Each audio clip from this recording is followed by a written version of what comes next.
que gente mayor. En el primer punto se ven todavía muchos pacientes ancianos con endocarditis porque tienen más enfermedad valvular que general. Ahí se mueren antes. Tumores, obviamente, que son más comunes en los ancianos, y enfermedades misceláneas más comunes en los jóvenes, cosas como la artritis, por ejemplo, el lupus, el enfermedad.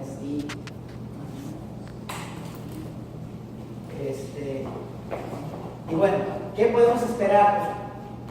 Pues hay que buscar, y de acuerdo a lo que uno revise, pues puede encontrar cambios en la piel, cambios en los nodos sinusales, en los ganglios, en las mucosas, si hay soplos, alteraciones en la auscultación torácica, gente que tiene derrames, por ejemplo. Pueden tener, a veces, encontramos pacientes que tienen dientes crónicos, nunca se dieron cuenta. Y a veces en la reflectórax no se ve claramente el derrame. O alteraciones en el abdomen, como crecimiento hepatoesplénico, pero puede dar desde la fiebre tifoidea, la mononucleosis, y por supuesto el cáncer, la tuberculosis. En México, esto es tomado de un artículo que publicamos hace unos años. Pues más o menos sigue el mismo patrón, y en nutrición las causas indirectas fueron más o menos el 16%, y eso sigue siendo actualmente el mismo, nada más que las causas se han cambiado. En ese entonces, el VIH era la causa más común, pero tuberculosis y endocarditis siguen siendo muy comunes, porque primero no se piensa en ellas, y en segundo lugar, a veces no es fácil saber tener una prueba diagnóstica que no diga. Los linfomas siguen siendo la causa más común. Y en ese entonces, el lupus se consideraba una de las enfermedades autoinmunes más comunes. Actualmente ya no lo es. ¿Por qué? Porque hay pruebas serológicas que te ayudan muchísimo a diagnosticar el lupus, cosa que no había antes. Y algo bien importante y que refleja la realidad sobre la foto. Fíjense la cantidad de diagnósticos que se hacían con globos, más de la mitad. Y sobre todo esto, en esos lejanos talleres que no había TAC, teníamos que abrir a los pacientes para ver cómo estaban por dentro. Ahora ya tiene supertax de alta resolución y puedes ver. ¿Qué tomaban biopsias? Hígado, ganglios, quitábamos vaso, intestino, no sabías qué tiene. Y de repente salía que tenía Crohn, tenía hepatitis reumatosa, tenía un linfoma o un sarcoma, o un adenocarcinoma del sitio oculto. ¿Hay alguna guía para...? No existe. Pero ahí es donde entra la experiencia del clínico. Cuando la medicina se volvió más un manojo de guías, desde mi punto de vista, se le quitó el arte de la medicina. Ahora todo lo quieren hacer. Sigue el mismo caminito. Oye, pero es que si le doy vuelta por acá está más fácil. No, cada derecho. Eso es lo que les digo. Y a lo mejor el nivel de ustedes está bien para generar un orden de pensamiento, pero a la hora de un especialista que ande en un paciente, yo creo que se equivoca. No, es que no puedo hacer nada por ti porque no ha salido la última guía. Y hasta que no salga, no sé qué hacer. Y hay médicos que lo hacen en todas las especialidades. A ver, ¿por qué ahora la diabetes se diagnostica con unos criterios y antes con otros? Es mejor que por hipertensión. ¿Por qué antes trataba la tuberculosis todos los días y ahora la tratamos 3 veces por semana? Eso es en las guías, pero está igual de bien. Los resultados son los mismos. Lo que yo he podido ver en mi práctica diaria es que no es cierto. Yo nunca trato a un paciente 3 veces por semana. Y no me importa lo que digan aquí.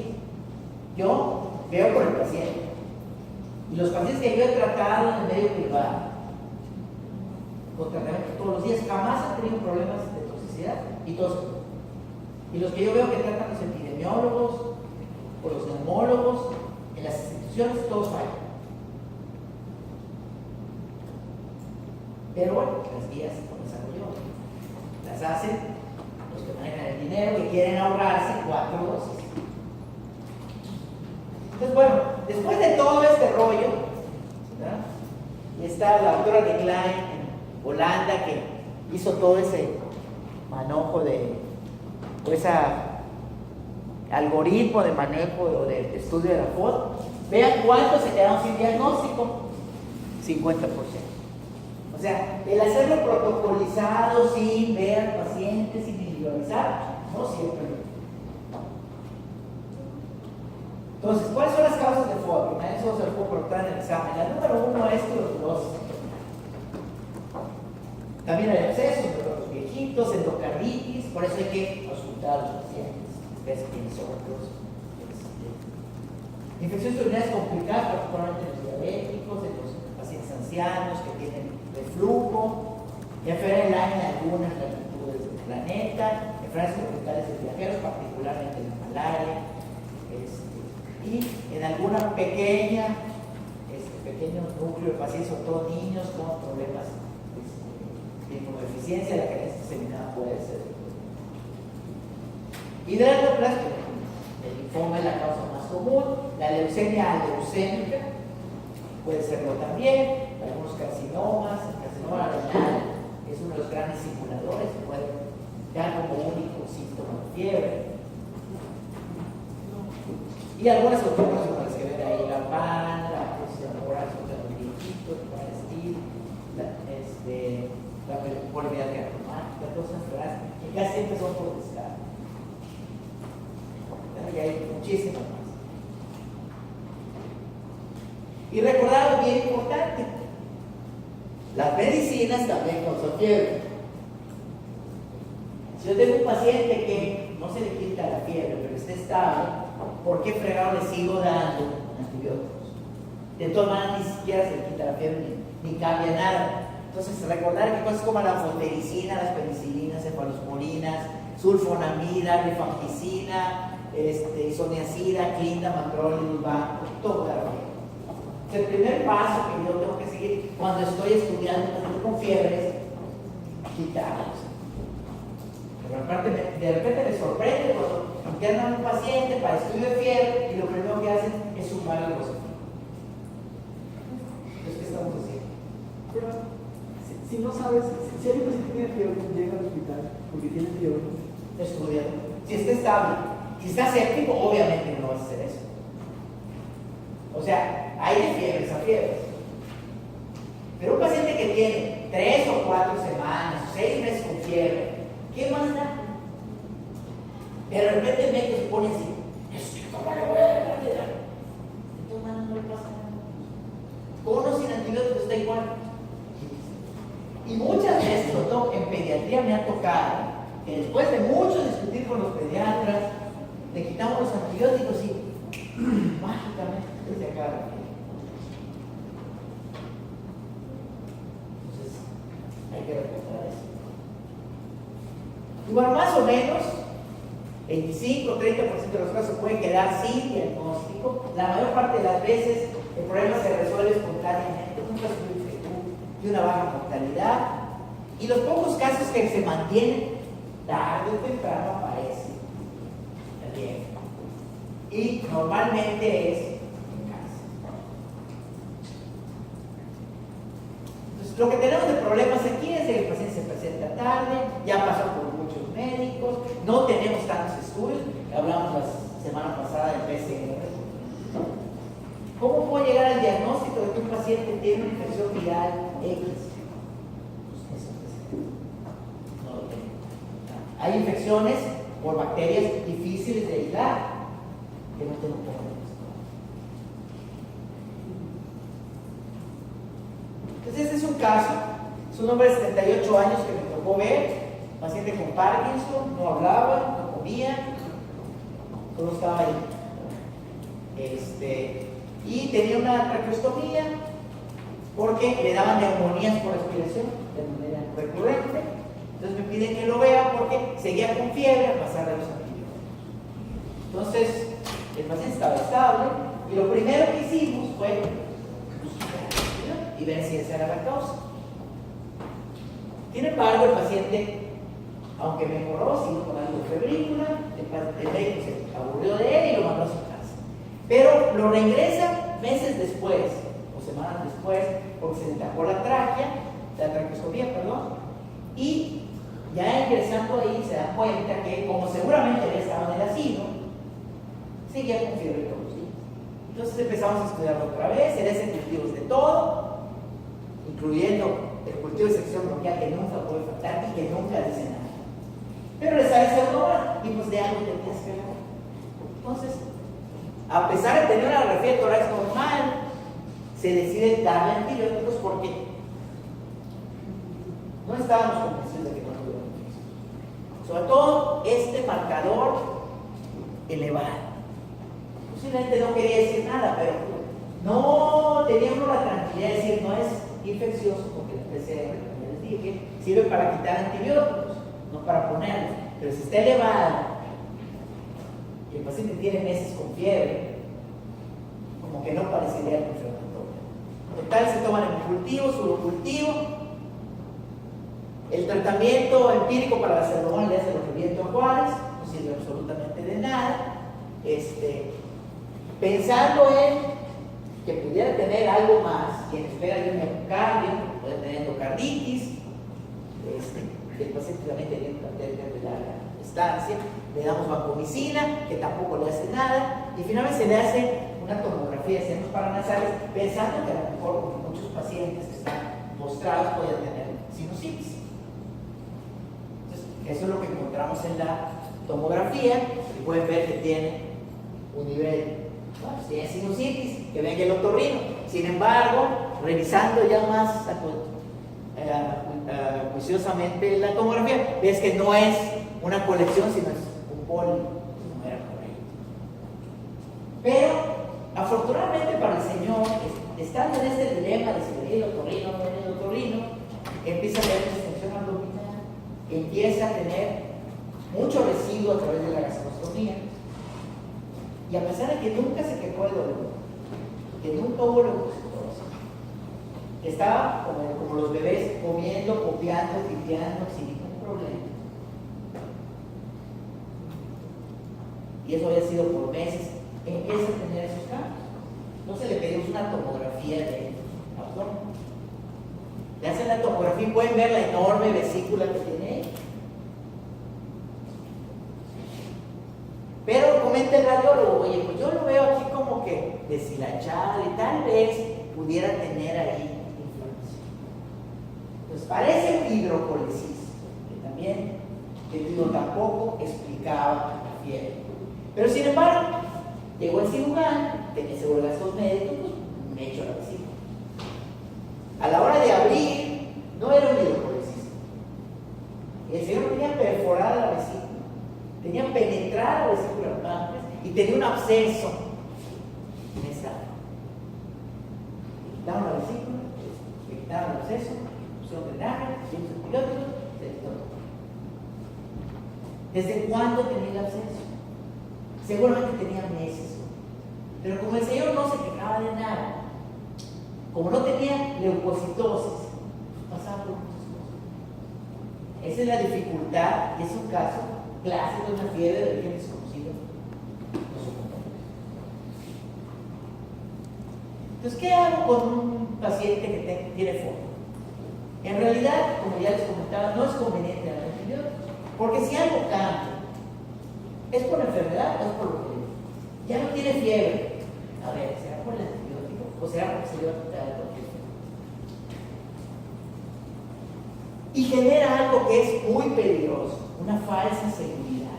En el caso de este viejito, no lo operes, al fin y al cabo ya no se lo necesita.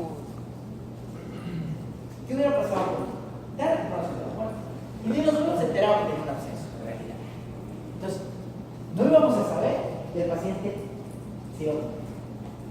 Entonces, en realidad, un paciente que está estable, no tenemos por qué apurarnos. Ahora, si le quiero dar algo, ya descarté todo lo posible, ¿cuál es la causa más común de fiebre en el desconocido? Entonces, ¿qué le tengo que dar? Antibióticos. ¿De qué sirve que le dé levo, o moxi, o ceftriaxona, o amikacina, o vancomicina? Pues de nada. cosas que ya después de que los volteamos de arriba abajo no sabemos. Y entonces pudiéramos entrar en esteroides. No me gusta mucho la idea porque lo que tenga lo va a corregir la fe. Téngalo así.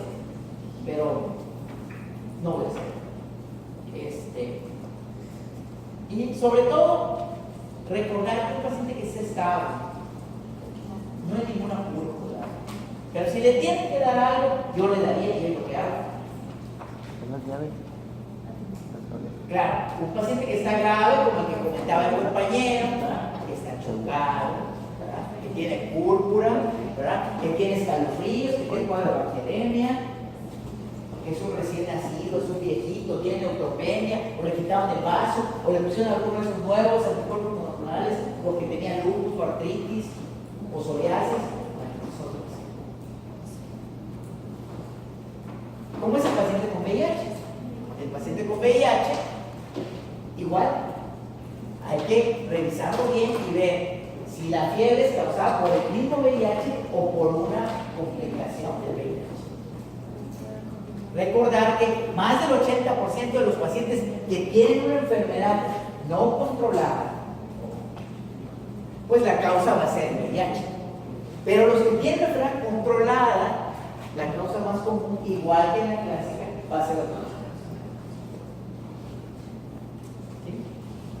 Hay muchísimas causas: neumocitis, citomegalovirus, hongos,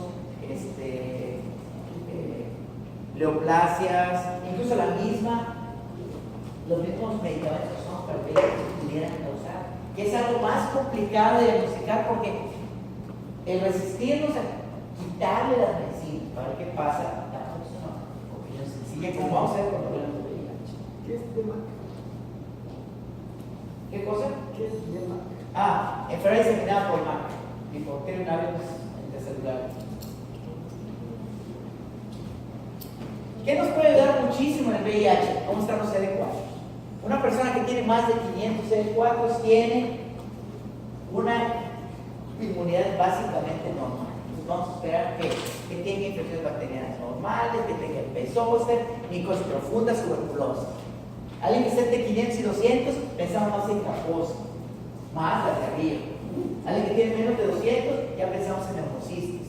Y menos de 100, pues ya puede ser cualquier cosa. Entonces aquí sí nos sirven los CD4. Todo eso lo vamos a ver cuando hablemos de VIH. Como se puede ver aquí, no vamos a esperar que alguien tenga MAC si está en este nivel. Si tiene 350 CD4, no puede tener MAC, no puede tener citomegalovirus, no puede tener tos. Y pues básicamente es lo mismo. La fiebre nosocomial, ya vimos una, ¿no? Más del 50% se dice que son infecciones. Recordar que tiene que haber sido en un paciente que ingresó y por 72 horas no había tenido fiebre. Eso para evitar que sean infecciones o sean patologías que se estén incubando y que vayamos a ver posteriormente en la hospitalización. Y bueno, el tratamiento y el abordaje pues tiene que ser igual que la clase. Siempre recordando las causas. Cuando un paciente lo operamos, lo más común es que se infecte de la infección, aunque el cirujano no le guste.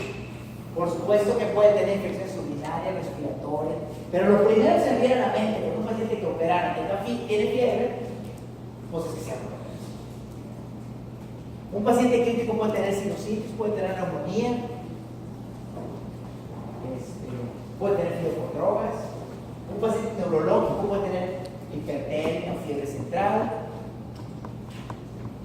Bueno, este es otro caso. Este es un niño que operaron de una cardiopatía congénita, 7 años, y desde el segundo día del posoperatorio tiene fiebre. Todos los días, en la tarde, y bueno, le piden hasta barca o H, como siempre hacen cosas que piensan en tuberculosis, no sé lo que piensan ustedes, ¿no? Tiene una biometría normal, tiene un perfil bioquímico normal, ego normal, o sea, el estudio clásico de un paciente con fiebre, o sea, nada. Le toman hemocultivos finalmente y salen negativos, y una PCR prácticamente normal. Le cambiamos catéteres, empezamos los catéteres, se suspenden antibióticos y las cosas siguen igual. Como es un paciente operado de cardiopatía congénita, le hacen un eco que también sale normal. Entonces, ¿de qué nos agarramos? Yo no estaba de acuerdo con ponerle nada, ustedes le pusieron vancomicina y luego fluconazol. Dije, mejor vamos a ver la herida. El cirujano dice, no tiene nada en la herida porque está cerrada. Pero algo bien interesante, este niño hasta me caía mal. Porque nada más te acercabas y te venía con algo de retraso mental y no hablaba. Empezar a resultar. Entonces, él no te podía decir, no gritaba. Entonces, si este niño chiflado, o sea, uno quiere revisarlo, quiere ayudarlo y no se deja. Luego entendí por qué. Total que le hacemos el SPEC y pueden ver claramente que tiene dos colecciones atrás del esternón. Pues claro que por eso cuando yo llegaba a quererlo revisar, me lamentaba. Lógico, seguro le dolía con singular alegría. Total que se opera, se drena, el cirujano dice que se veía very good, sin embargo, después de drenar ese sombrero, se acabó la fecha. Me pueden preguntar, ¿y qué pasó con los cultivos? Ese cirujano los tiró a la basura y así no quedó evidencia de nada.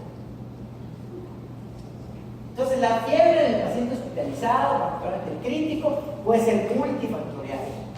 Recordar sobre todo que los pacientes con dispositivos, los pacientes que se les ponen, se les instrumenta, se les opera, pueden tener muchísimas cosas.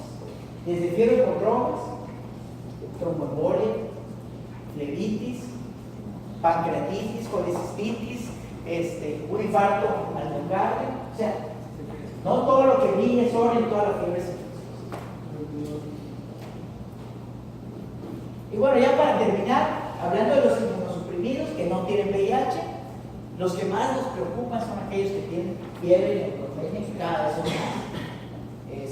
Por supuesto que hay otro tipo de deficiencias, como las de los trasplantes, los que reciben inmunosupresores.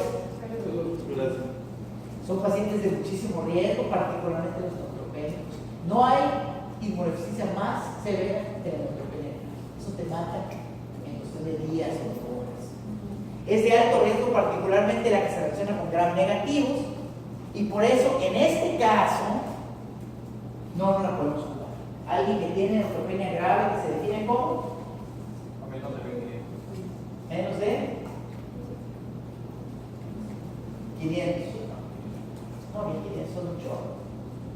Menos de 500, eso siempre les vamos a tratar. ¿Y contra qué? O sea, ahí dice muy claro. Gran negativo, no les damos una posición. Entonces, ¿qué les daríamos? ¿Qué les darían a ustedes? ¿De acuerdo con lo que en clase? ¿Cómo que se estresa? ¿Cómo que se estresa? ¿Y las leyes? Claro.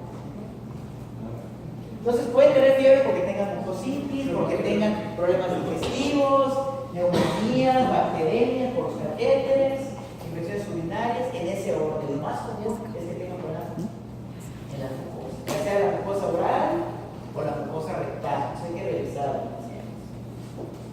Y también recordar que aquí es bien importante dónde tomar la temperatura, particularmente en los niños. Si un niño tiene mucositis, no le tomen la temperatura oral. O si tiene abscesos o vesículas en el recto, no le tomen la temperatura en el recto. Y recordar que hay muchas clasificaciones para establecer el riesgo en los neutropénicos. Una de las más utilizadas es la de MASC.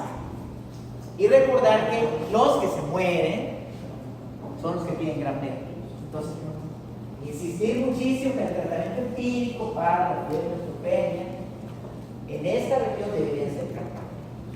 Por supuesto que hay muchísimos esquemas, ¿verdad? Ahí hablan de pipertazo, carbapenémico, cefta o cefepime. Pero ya vimos cómo andan las leyes. De acuerdo a eso, deberíamos escoger. Y esto es lo que publicó la doctora Citlali González, que próximamente va a ser maestra de esta HHH Escuela de Medicina.